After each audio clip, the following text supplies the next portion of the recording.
Niteka n'umunezero ntangere vyo gusubira kubana namwe banywanyi mukurikira makuru n'ibiganiro dushikiriza ngaha kuri imbonesha kure mukunda kandi mukurikira imisi yose. Ndabahaye ikaze muri uyu mwanya w'amakuru agezweho na yambere tubashikirize kuri uyu munsi wa gatandatu ku itariki ya gatatu Kigarama mwaka wa 2022. Amakuru raza kwibanda cyane mu gisata c'agateka kazina muntu, politike ndetse n'agateka kazina muntu. Turaja mu ntara ya Kirundo. Musitanteri Viateur Habimana arakwiriye gusigura urupfu rwa Ferdinand Nyandwi. Ku musi w'Imana uheze hari kwigenekereza 27 Munyonyo mwaka wa 2022 hafi isaha zitatu zo mu gatondo. Musitanteri Viateur Habimana yagiye ku mutumba wa Kanyenyane muri commune Kirundo aho umuhisi Ferdinand Nyandwi batazira Kambayingwe avuka. Musitanteri yaje arondera umuryango wa Kambayingwe aca awumenyesha ko boja gushingura kiziga cuwabo cari mw'ishamba rya Murehe benshi bita Mwiyanza muri commune Busoni. Musitanteri yavuga ko Kambayingwe yari yaraye afatanwe ibigwanisho harimo inkoho, harimo amagrenade, harimo kandi n'amasasu. Ivyo bigwanisho rero byose mpejeje kubabwira ngo byari binyegeje mu mufuko w'amakara. Ngiye yaragiye kwerekana aho ibindi bigwanisho binyegeje, Kambayingwe yashatse kwiruka baca bamurasa. Uko niko Musitanteri Viateur Habimana yoba yarabisiguye. Abaryango ba Kambayingwe bo baguye mu gahundwe nyuma yuko bumvishije iryo bara.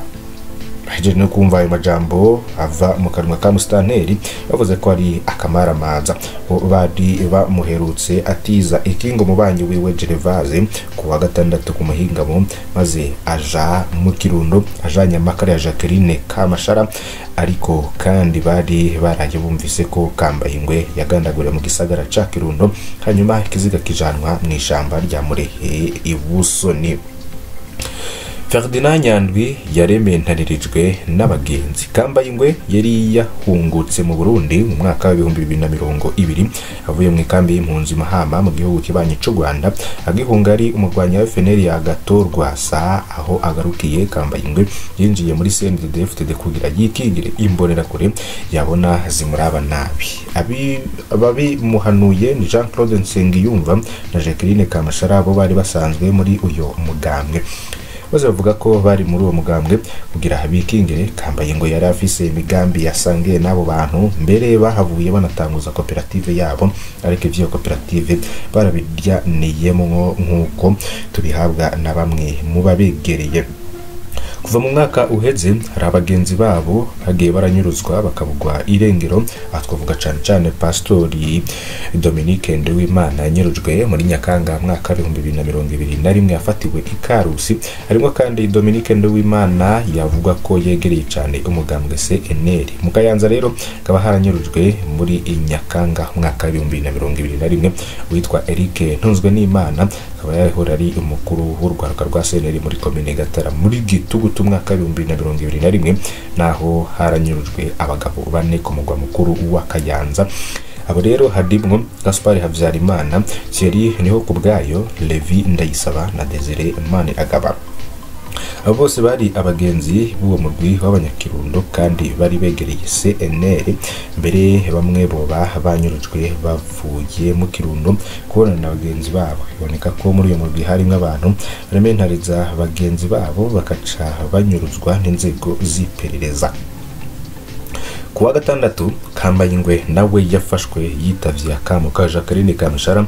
Uyu mupfasoni be na Jean-Claude Nsengiyumva bavuga ko bari babikije Kambayingwe mufuko w'amakara, aho ku wa gatandatu Jacqueline yahamagaye Kambayingwe amusaba kumuzanira wa mufuko w'amakara, amubwira ko amusanga haruguru ya etage ya kaminuza EULK ngo ngaho mu Kirundo. Jacqueline yavuga ko afise imodoka ica iyajana. Akihagera Kambayingwe yasanze ategerewe n'abategetsi batari bake barimo umukuru w'imbonera kure mu ntara ya Kirundo yitwa Abeli Ahishakiye, akaba kandi harimo ni umukuru wa CNDD-FDD mu Kirundo, umukuru w'igipolisi mu Kirundo, umukuru w'iperereza mu Kirundo ariwe Jovite Utoyi. Hari abavuzwe ko umukuru w'ikambi ya gisirikare ya Mutwenzi ariho yari ariko hari abandi bavuga ko iyo ntwazangabo itarimwe. Makuru rero karonse avuga kandi ko Jean Claude Nsengiyumva na Jacqueline Kamashara nabo nyene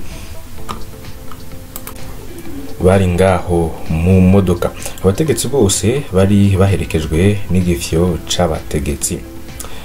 Kambayingwe agishika yarafashwe arakubitwa yakirizwa ko ari umwicanyi aryamikwa hasi baramukanyaga.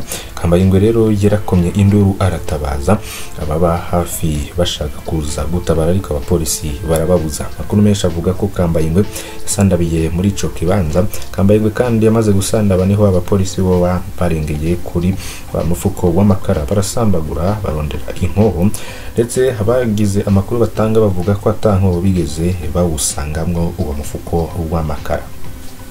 Masoko yacu avuga ko ikiziga ca Kambayingwe cari cajanwe mu modoka ya Beri yayishakiye, ariko hari n'abavuga ko yajanwe mu modoka y'umukuru w'umugambwe. Masoko kandi yemeza ko ico kiziga carasiwe mu ishamba rya Murihe kugira baze berekane ko yarashwe ariko arahunga. Ferdinand Nyandwi yabaricishijwe nabo bafitaniye amatati. Kwemeza ko ibintu vyakurikiranye vyumvikana ko Jacqueline Kamashara na Jean Claude Nsengiyumva aribo batanze inkuru ko umufuko w'amakara Ferdinand Nyandwi azanye nyegejemwo inkoho, none ko aribo bamubikije ayo makara. Pamenya gute ko anyegejemwo inkoho ni ikibazo abantu batandukanye baba baratanze amakuru bibajije. Iyo nkoho yari kuba ari yande mu gihe aribo bari bazaniwe amakara, bo bari basanzwe bakorana ibintu bijanye n'inkoho. Makuru rero twabonye ku mbuga ngurukana bumenyi avuga kandi ko Kambayingwe yari yaregeze kugiranira amatati na Beri ayishakiye, amatati yafatiye ku mabuye y'agaciro. Rwo rubuga rero ntirwanatomoye ko ayo matati yarameze naho rwemeza kwigandagurwa rya Ferdinand Nyandwi kabaye akaryo ko kumwihora. Ayo makuru yose abaye ariyo Kambayingwe azoba yarementanirijwe n'abarongozi ba koperative babona abababangamiye, yongera ahitanwa n'ubarasanzwe akeneye kumwihora. Iyi foto rero itamenyerewe mu butegetsi niyo yagaragaye. Abantu bitwa inkozi z'ikibi zitwaje ibigwanisho twahora tubona bahagarikwa ntitumenye irengero, kandi iyo bishwe baca bahambwa byihuse imiryango itabimenyeshejwe.